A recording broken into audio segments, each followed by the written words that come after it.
Hi అండి అందరికీ one more blog అనమాట. బ్లాగ్స్ పోస్ట్ చేసి చాలా డేస్ అయింది కదా, కొంచెం బిజీగా ఉన్నాను.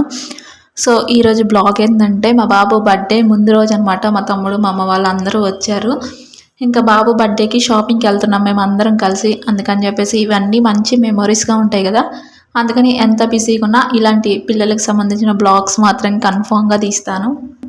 ఇక ఇప్పుడైతే అందరం కలిసి షాపింగ్కి అయితే బయలుదేరాము. ఇంతమంది ఒక్క డ్రెస్ కొనడానికి వెళ్ళామంటే ఆ షాపులు కొడతారని చెప్పేసి, ఇలాంటి పెద్ద పెద్ద మాల్స్ అనుకోండి ఎంతమంది వెళ్ళినా ఏమన్నారు కదా, వాళ్ళు అంటారా అంటారా పక్కన పెడితే మనకేదో గిలి ఇంతమంది వచ్చి ఒకటే తీసుకున్నారని వాళ్ళు అనుకుంటారేమోనని మనమే అనుకుంటాం కదా. అందుకని చెప్పేసి విశాల్కి అయితే వచ్చాము. ఫస్ట్ నేను యూట్యూబ్లో చాలామంది చూసా, విశాల్లో తీసుకున్నాం, ట్రెండ్స్లో తీసుకున్నాం బర్త్డేకి, ఇలా చాలా వీడియోస్ చూసాను.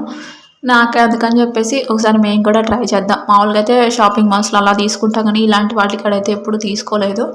సరే ఒకసారి ట్రై చేద్దామని చెప్పేసి అందరం అయితే విశాల్కి వచ్చాము. ఇంకా మా ఆయన అయితే ముందు రావడం మా బాబుకి షూస్ చూస్తూ ఉన్నాడు అనమాట. ఏ షూస్ అయితే బర్త్డేకి బాగా సెట్ అవుతాయి, బర్త్డే అయిపోయినాక కూడా రెగ్యులర్గా ఎలా బాగుంటాయి అని షూస్ అయితే చూస్తూ ఉన్నారనమాట. ఇంకా విశాల్ అంటే A to Z అన్నీ ఉంటాయి కదా, ఇంకా అవన్నీ ఒక్కొక్కరు ఒక్కొక్క సైడ్ వెళ్ళి ఎవరికి కావాల్సినవి వాళ్ళన్నీ చూసుకుంటూ ఉన్నాం. మా ఆయన షూస్ చూస్తూ ఉన్నారు. ఇక్కడేమో నేను మామూలు స్లిప్పర్స్ చూస్తూ ఉన్నా, రోజు వారికి ఏమన్నా మెత్తగా ఉంటాయా అని చెప్పేసి అవి చూస్తూ ఉంటే అవేమో చాలా గట్టిగా ఉన్నాయి, ఒత్తుతుంటే మరి పిల్లలు ఎలా వేసుకుంటారో కానీ చూడ్డానికి అయితే బాగా కలర్ఫుల్గా, చిన్నపిల్లలకి ఇలా ఇవే కదా రెగ్యులర్గా బాగుండేది. ఇంకా అవి చూస్తుంటే గట్టిగా అనిపిస్తున్నాయి నాకేమో. ఇంకా అందుకని అంతగా ఏం నచ్చలేదు. ఇంకా మా బాబుకు ఉన్నాయి కానీ పక్కన పెట్టేసేసాను. ఇక మా బాబు హ్యాపీనెస్ అయితే హౌజులు లేవు. ఇంకా చూస్తున్నారు కదా, షూస్ అయితే అయిపోయాక అక్కడ ఏం తీసుకోలేదు, అంతకైతే ఏం నచ్చలేదు నాకైతే. ఇంకా రెగ్యులర్గా అక్కడ షాపింగ్ మాల్స్లో ఓన్లీ బట్టల మాల్సే ఉంటాయి కదా, అలాంటి వాళ్ళ దగ్గర నచ్చినవి చూసుకుంటే ఇలా అన్నీ ఉండలేక కన్ఫ్యూజన్గా ఉంది. అది కాక మామూలుగా క్యాజువల్ వేర్గానే అనిపించినాయి నాకు. బర్త్డేకి గ్రాండ్గా అయితే విషయాల్లో కనపడలేదు. ఇది వచ్చేసి ట్రెండ్స్ అనమాట, ట్రెండ్స్కి వచ్చినా కనపడలేదు. మళ్ళీ వెనక్కి వచ్చేసి ఇది వచ్చేసి మూడోది అనమాట, ఏల్చూర్ ప్లాజా అని కావల్లో రీసెంట్గానే పెట్టారు. ఒక 1 year 1.5 year అయింది. చాలా గ్రాండ్గా ఉంటుంది మాల్ మాత్రం. ఒక్కసారైనా వెళ్ళాలి అనుకున్నాము. ఇంకా మా బాబు బర్త్డేకి ఇక్కడికైతే వచ్చాము. ఫైనల్గా చాలా చూసి ఈ థిక్ గ్రీను చాలా బాగుంది. ఇంకా ఫైనల్ అది సెలెక్ట్ అయితే చేసుకున్నాం. మా తమ్ముడు పట్టుకున్నాడు కదా ఆ డ్రెస్సు, ఓన్లీ షర్టే వస్తుంది 1100 ఆ షర్ట్ వచ్చేసి. చాలా బాగుండిద్ది, వాడికి బాగా నచ్చింది. కానీ ప్యాంటు విడిగా తీసుకోవాలన్నమాట. ఇంకా అలా కాదని దాన్ని చూసి ఫైనల్లీ కొన్ని అయితే ఒక 2 డ్రెస్సులు, మేము ఒకటి మా తమ్ముడు వాళ్ళు ఒకటి ఇచ్చారు, ఒకటి సెలెక్ట్ చేసుకున్నాం. అంత కాస్ట్ పెట్టి కొన్నందుకు ఇలా 2 కర్చీఫ్లు ఇచ్చారనమాట గిఫ్ట్గా. అందుకని అవి చూపిస్తూ ఉన్నాడు మా తమ్ముడు. ఫైనల్లీ ఇంటికి వచ్చాక చూస్తున్నారు కదా ఏల్చూర్ ప్లాజా అని, చాలా బాగుండింది. నెక్స్ట్ టైం కావాలి దగ్గరలో ఎవరైనా ట్రై చేయండి.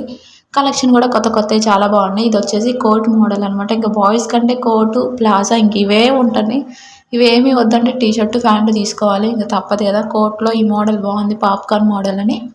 ఇంక ఇదైతే మా తమ్ముడు వాళ్ళు బాబు కోసం మా తమ్ముడు వాళ్ళు తీసుకున్నారు. మేమేమో షర్టు ప్యాంటు R టైప్ వస్తుంది కదా, సేమ్ R డ్రెస్ మా వాడి దగ్గర ఉంది బెల్ట్. కాకపోతే ఇది ఇంకొక మోడల్ అనమాట. ఇది కూడా ఈ మధ్య బాగా ట్రెండ్ అయిపోయింది, గర్ల్స్ బాయ్స్ ఇద్దరు యూస్ చేస్తున్నారు. సో అది ఇదనమాట, బెల్ట్ విడిగా వస్తుంది అనమాట, చాలా బాగుండిద్ది. అది బెల్ట్లా కూడా ఉండదు. నేను వీలుండే సైడ్ పిక్ యాడ్ చేస్తాను చూడండి, గర్ల్స్ బాయ్స్ ఫుల్ వేసుకుంటున్నారు. ఇంక ఈ ప్యాంట్ నాకు బాగా నచ్చింది. ఇలా పెద్ద అయ్యాక ఇంకా అన్ని ప్లెయిన్ ప్యాంట్లే వేసుకుంటారు, మనం చెప్పిన మాట విన్నారు కదా. ఇంకా చిన్నప్పుడే మనకి నచ్చిన కోరికలన్నీ తీర్చుకోవాలని చెప్పేసి ఈ మోడల్ ప్యాంట్ అయితే తీసుకున్నాను. నాకు మెయిన్ ప్యాంటు ఆ బెల్ట్ చాలా బాగా నచ్చినాయి. షర్టు ఏదైనా మనం మార్చుకుంటూ ఉండొచ్చు. కర్చీఫ్స్ కూడా ఇంకా ఫ్రీగా ఇచ్చారు కదా, చాలా స్మూత్గా బాగుంది. మా వాడు స్కూల్కి వెళ్ళేటప్పుడు మనకి వస్తాయి అనమాట. ఫైనల్లీ అందరం కలిసి మా బాబు బర్త్డేకి అయితే షాపింగ్ చేసేసాము. ఇలా అందరం కలిసి షాపింగ్ చేస్తే చాలా బాగుండిద్ది కదా. 4-5 షాపులు తిరిగాక మాకు నచ్చినవి అయితే తీసుకున్నాము. ఇక ఈ బ్లాగ్ని అయితే ఇంతటితో క్లోజ్ చేస్తున్నారు. ఈ డ్రెస్సులు ఎలా ఉన్నాయో తప్పకుండా కామెంట్ సెక్షన్లో కామెంట్ చేయండి. అలాగే మా బాబు బర్త్డే రోజు ఎలా సెలబ్రేట్ చేసాము అనే వీడియో కూడా తొందరలోనే పోస్ట్ చేస్తాను. వీడియో నచ్చితే like, share and subscribe. Thank you for watching friends. Bye bye, have a nice day.